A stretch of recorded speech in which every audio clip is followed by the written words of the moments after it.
আসসালামু আলাইকুম, সবাই কেমন আছেন? আশা করি ভালো আছেন। আলহামদুলিল্লাহ আমিও ভালো আছি। তো অনেক দিন ভিডিও দেওয়া হয় না, হয়তো কাজের ব্যস্ততায় আপনাদের মাঝে ভিডিও শেয়ার করতে পারি না।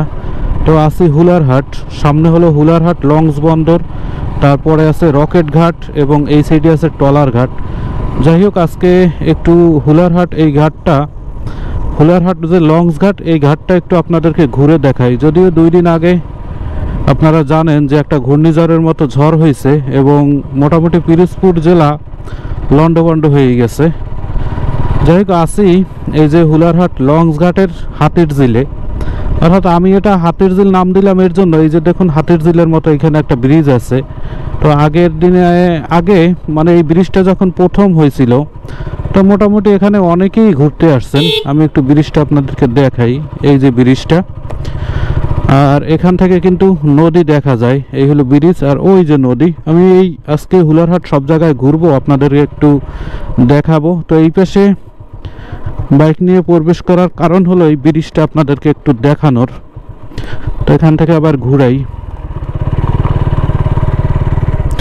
এই যে সেই সুন্দর ব্রিজটা, হাতির ঝিল, হুলারহাটের হাতির ঝিল।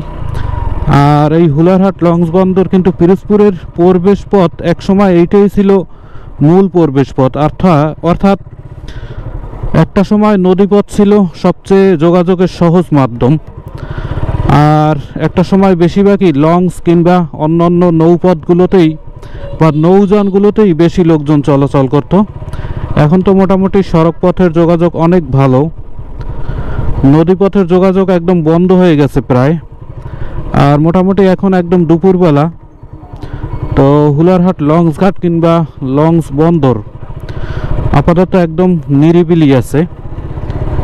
তো একটু এই সাইডটায় যাই, এখানে হলো টলার ঘাট। তো এই ঘাট থেকে মোটামুটি কোথায় যায় আপনাদের একটু জানাই, বা যে কোনো একজনের কাছে জিজ্ঞেস করে। তো এইটা হলো, এখানে একটা বট গাছ আছে, তো বট গাছের পাশেই এই টলার। তবে এটা দিয়ে বেতকা এই সমস্ত জায়গায় যাওয়া যায় ওপারে, বা এখানে টলার ঘাট, বিভিন্ন জায়গায় যাওয়ার জন্য টলার ভাড়া পাওয়া যায়। আর এই গল্লিতে আছে কি সেটাও আপনাদেরকে একটু দেখাই। এখান থেকে যারা লঞ্চ যাত্রীরা আছেন তারা এই পাশ থেকে যান। হুলারহাট লঞ্চ ঘাটের ভিতরে কি যাব কি না চিন্তা ভাবনা করতেছি, নাকি ওই পাশ থেকে যাব। ওই পাশ থেকে যাই, দেখি এখান থেকে যাওয়া যায় কি না। এখানে একটা আম গাছ আছে, প্রচুর পরিমাণে আম হয়েছে। তবে লঞ্চ ঘাটের এইটা একসময় সুন্দরভাবে ঘুরিয়ে আপনাদেরকে দেখাবো, এখান থেকে যাওয়া যাবে। এই হলো হুলারহাট লঞ্চ ঘাট। ওই দিকটা যা আছে, যে কোনো একটা শুক্রবার আপনাদেরকে ঘুরিয়ে ঘুরিয়ে দেখাবো, কারণ এখন লোকজন নাই বা লঞ্চ নাই। লঞ্চ থাকলে আপনাদেরকে ঘুরিয়ে ঘুরিয়ে দেখাতাম, মানে চারপাশটা বিস্তারিত দেখাইতাম। তো এখন আপনাদের একটু রকেট ঘাটটা দেখাই নিয়ে আসি।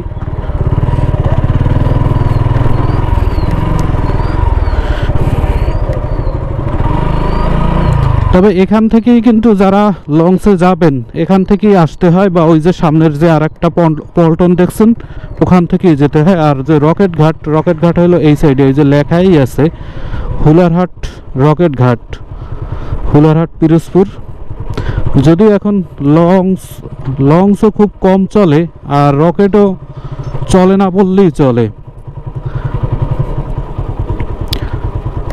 চলে না বললে চলেই বললাম এর জন্য যে মানে এখন রকেট চলে না আর কি। যাই হোক, এখানে ওই যে তালাবদ্ধ আছে, ভিতরে আর ঢুকতে পারবো না।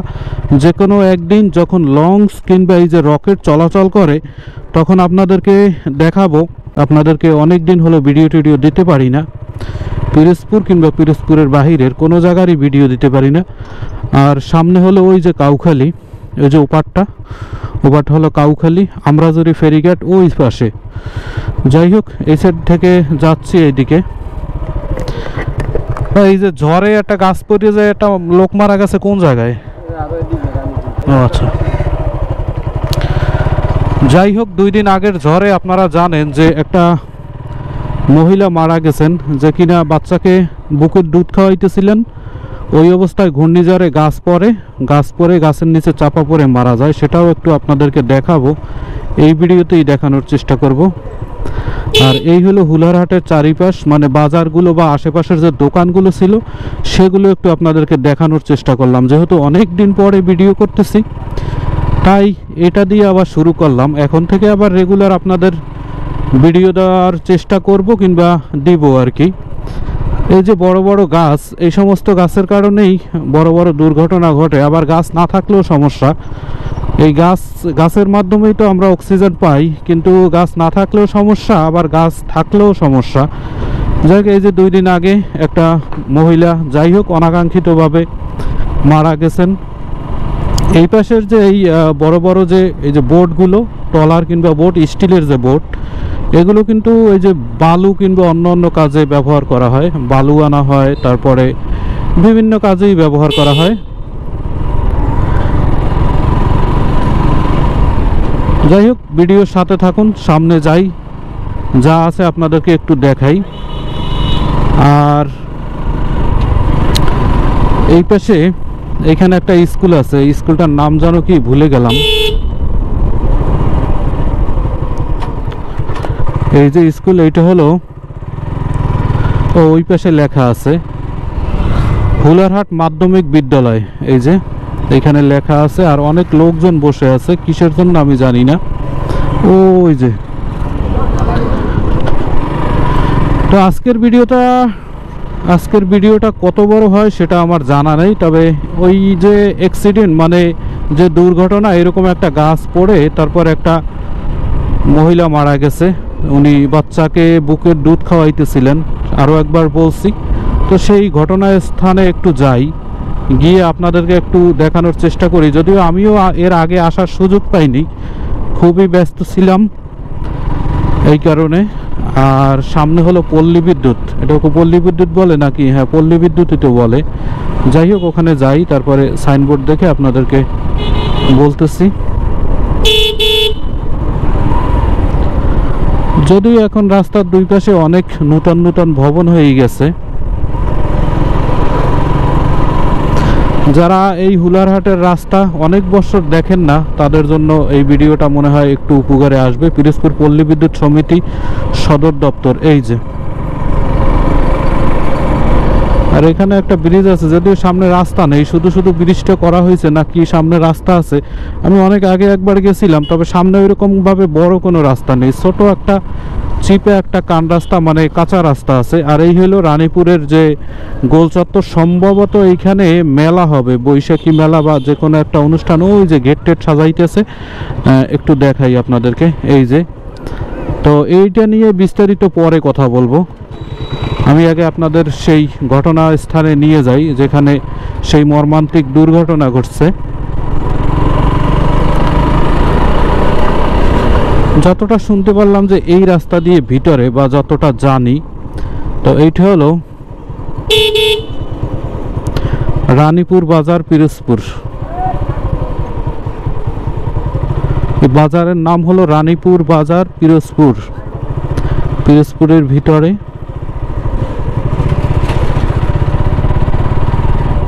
পিরোজপুর রানীপুর মোড়ের এই সাইডে, এইখানে সামনে একটা সরকারি একটা আছে, সরকারি মৎস্য অধিদপ্তর মনে হয় এইটা।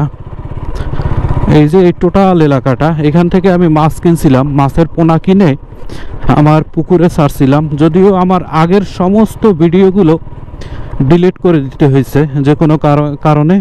মৎস্য বীজ উৎপাদন কেন্দ্র, পিরোজপুর সদর, এইটা হলো।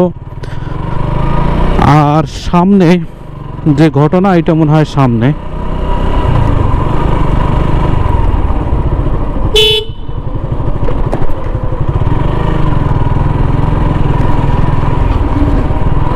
পাশের যে বড় খাল, এই খাল কিন্তু একদম যে হুলারহাট লঞ্চ ঘাটের পাশে যে খালটি, সেই খাল। অর্থাৎ আচ্ছা, এই যে মোটা মোটা গাছ, এই গাছ যদি পড়ে তাহলে তো অবস্থা এমনিতেই খারাপ।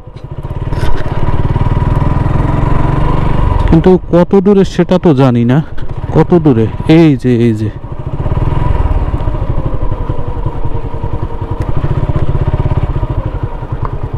এই হলো সেই দুর্ঘটনার জায়গা।